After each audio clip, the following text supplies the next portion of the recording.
I moved, not physically, although I do often do that, geographically. New apartment, new city, same incredibly confused me. But this time I'm confused because, well, I don't think I quite realized how much the vibe can change from one apartment to the next. So I wanted to find a way to make the vibes fun and fruity fresh once more.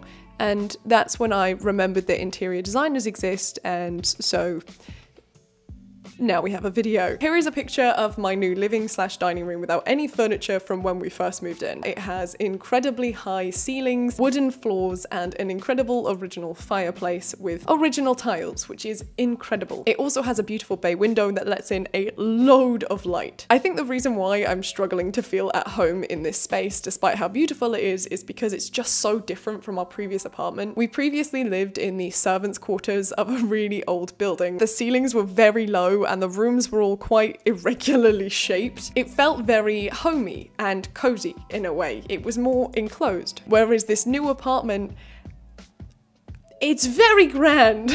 I feel very small in this apartment, and so does my furniture. It looks out of place and it looks like it's kind of drowning, if that makes any sense. You can check out my previous apartment tour, by the way, on the second channel. I'll leave a link down below if you're curious to see what it looked like. So I hired a professional interior designer that cost $200, a semi-professional interior designer that cost $100, and an amateur interior designer, which, now I've said it, actually sounds quite mean, so I'm gonna call him a hobbyist interior designer instead, that cost $20 to redesign, reimagine my living/dining room space and turn it into this banging work of fruity, fresh art with furniture space.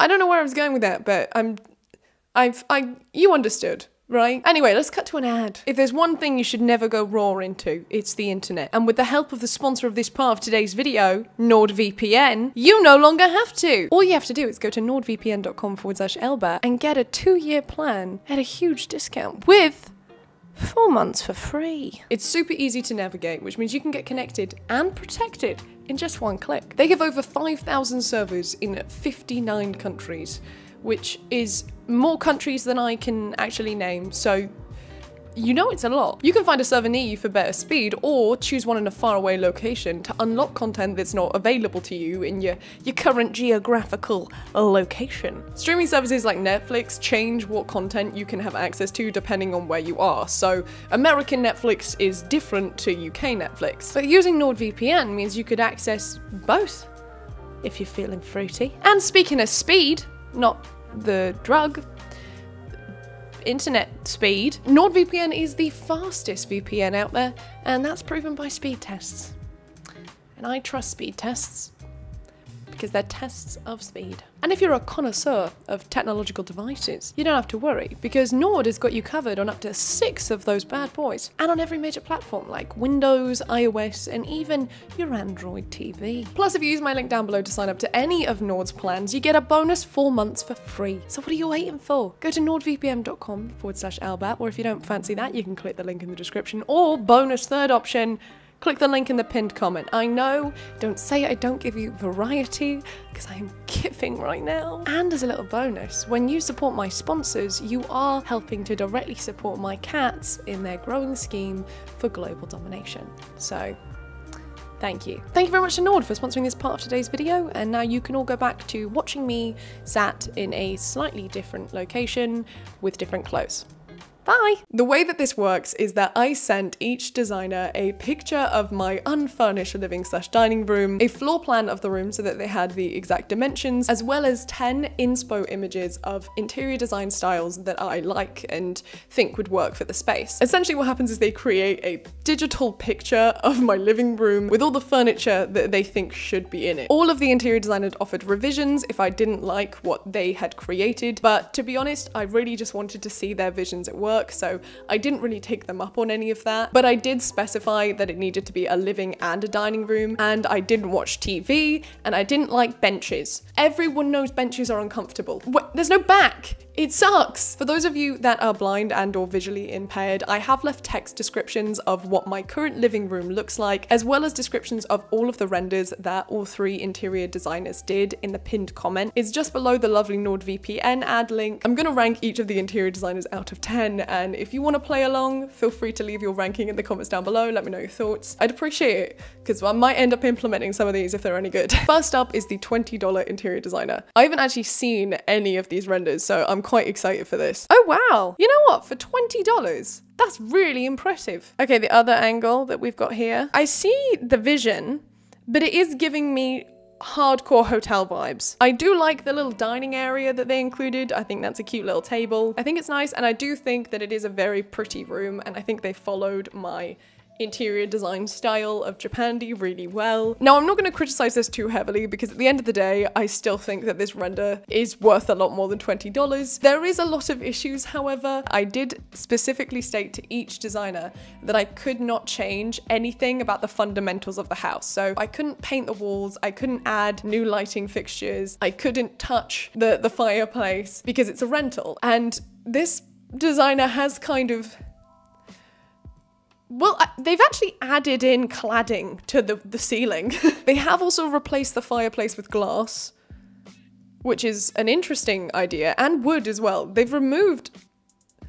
Did they redo the fireplace? They did change a lot of fundamentals. Like, this is an entirely different room to my room, so I don't know how well the actual furnishings would work without the kind of like wooden cladding on the ceiling and on the side. There's actually wooden paneling on the side. I don't think I can do that. I also think there are some issues in terms of the actual design style here. For example, the fact that the sofa is facing away from the fireplace is kind of odd to me. Pretty much everything I've ever read about interior design is that for things that are natural placeholders in the room, things that are focal points like fireplaces, you should probably build the sofa around them. I don't know if that's just my basic low-level interior designer brain and this is actually a big brain play, but it just to me seems a bit odd that you'd have a beautiful fireplace and kind of ignore it. I did actually end up tipping this person so that it cost $50 instead of $20 because I just feel like the amount of work they put in is worth more than $20, even if I can't really use most of the stuff. It does show that they put work in and I appreciate it. Overall, I'm gonna rank this, I'm gonna give them a 5 out of 10 because I do think the spirit was there. I think they did get the style that I like. The Japandi style is very clear here, but it's not very practical for what I actually needed.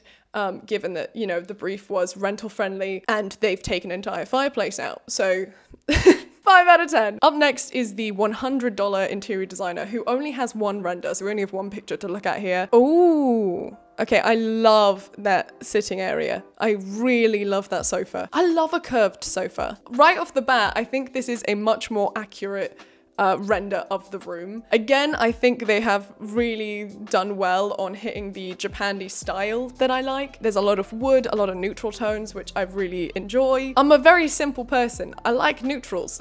She says, wearing possibly the loudest t-shirt she owns. I really like what they've done with the shelving here.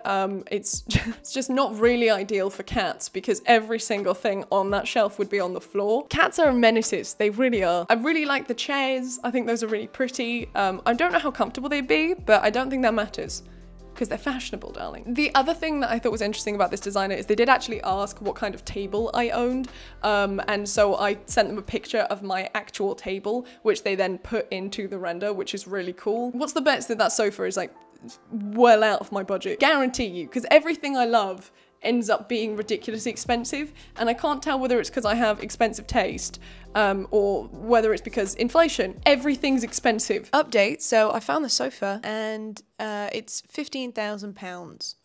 So immediately no. In terms of ranking out of 10, I'm gonna give this a 8. 7 or 8. I can't, 7.5. We'll do 7.5. I would give the living room half of this render an 8, but the dining room half a 7. But still, for $100, I do think that this is an incredible piece of work. Moving on to the $200 professional interior designer. This is the one I'm most excited for because they've given me like 5 different renders to look at. Oh my god. Okay. Well, I don't like that throw. That's my one criticism, is that the accessory throw on the sofa I don't like. What's really interesting is that this interior designer has put the dining room table by the window as opposed to by the door like the other 2 designers did. And actually, I think I prefer that, because I think it'd be really nice if you were having like breakfast with someone there and you could look into the garden and have like a nice little sunlight. The quality of this render I do think is the highest out of any of the designers, which obviously you would expect from someone at the higher price point. I think, again, they've perfectly matched the style of interest. It is very much in that Japandi interior design style. Oh, I like that chair. It's like 2 little blobs plomped on top of each other. I think it's leather though, and I can't have a leather chair because cats. I like that both of the more expensive designers had kind of a curved sofa, because I've never seen that before. I do have to say though, the sofa from the $100 interior designer can't be matched. That is just possibly the sexiest sofa I've ever seen in my life. They popped some art on the walls. Again, I'm not a fan of this art, but I guess it's just like a placeholder to show you that you could put art there. It's screaming waiting room. Okay, ranking out of 10, I'm gonna give them an 8.5. And the only reason I'm not giving them higher is just because I think the living room in this render it's just not quite as funky as the $100 interior designer's living room. The dining room, however, is exceptional. I never even thought about round tables. It's like sofas. I always see them in angular shapes. I never see them round. Overall, I think all 3 of these designers did an incredible job of allowing me to reimagine the space that I have. I'm gonna be dreaming about that curved sofa from the $100 interior designer for the rest of my life. I can tell, because I know it's gonna be out my budget. If you wouldn't mind liking the video, maybe subscribing, leaving a comment to help with the algorithm, and then maybe one day I can afford that beautiful curvy sofa. I will be filming an apartment tour on my second channel, which is linked down below if you fancy subscribing over there. All of my September revenue on the second channel is going to support subscribers, people in this community who are struggling with food and energy bills in light of the cost of living crisis. There will be a link made available on my second channel, on my community page, as well as on all my other social medias, where you can apply for a supermarket gift card and or a contribution towards your rising energy bills. If you would like to help increase the amount that we can give away to people who are struggling in our community, all you have to do is watch second channel videos between the 1st of September to the 30th of September. Every single penny of revenue that I generate in that month will be going towards this community, towards people in our community who are struggling. So if you fancy helping out, that's literally all you gotta do. Do let me know in the comments down below which interior designer was your favorite and what you thought was wrong with the other ones. Feel free to like this video. Feel free to subscribe if you fancy. If not, that's okay.